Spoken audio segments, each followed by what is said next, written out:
త్వరలోనే రాష్ట్రంలో నూతన హరిత ఇంధన విధానాన్ని తీసుకొస్తామని ఉప ముఖ్యమంత్రి మల్లు భట్టి విక్రమార్క తెలిపారు. హైదరాబాద్లో మీడియాతో ఉప ముఖ్యమంత్రి మాట్లాడుతూ క్లీన్ ఎనర్జీని ప్రోత్సహించడం ద్వారా విద్యుత్లో తెలంగాణను మిగులు రాష్ట్రంగా తీర్చిదిద్దడమే ప్రభుత్వ లక్ష్యమన్నారు. ఇతర రాష్ట్రాలకు విద్యుత్ను విక్రయించి లాభాలు గడించే స్థాయికి ఎదగాలని కోరుకుంటున్నట్టు చెప్పారు. 2030 నాటికి 20,000 మెగావాట్ల క్లీన్ ఎనర్జీ ఉత్పత్తి సామర్థ్యాన్ని పెంపొందించాలని లక్ష్యంగా పెట్టుకుందన్నారు. Fourth city, pharma city, RRR తదితర భారీ ప్రాజెక్టులను ప్రభుత్వం చేపడుతున్నందున భవిష్యత్తులో విద్యుత్ డిమాండ్ గణనీయంగా పెరుగుతుందని ఉప ముఖ్యమంత్రి తెలిపారు. ప్రస్తుత డిమాండ్ 15,623 మెగావాట్లని 2030 నాటికి 24,000 మెగావాట్లకు డిమాండ్ పెరగవచ్చని తెలిపారు. నూతన ఇంధన విధానంలో భాగంగా ముఖ్యంగా గ్రామీణ ప్రాంతాల్లో సోలార్ ఉత్పత్తి, వ్యవసాయ పంపు సెట్లకు సోలార్ విద్యుత్, సౌరశక్తి ఉత్పత్తిలో మహిళలకు భాగస్వామ్యం కల్పించడంపై దృష్టి సారిస్తామని చెప్పారు.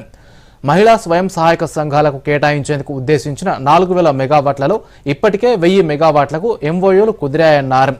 ఈ దిశగా ఎంపిక చేసిన గ్రామాల్లో పైలట్ ప్రాజెక్టులను కూడా చేపడుతున్నట్టు డిప్యూటీ సీఎం తెలిపారు. క్లీన్ అండ్ గ్రీన్ ఎనర్జీలో స్టార్టప్లను కూడా ప్రోత్సహిస్తామని ఉప ముఖ్యమంత్రి తెలిపారు.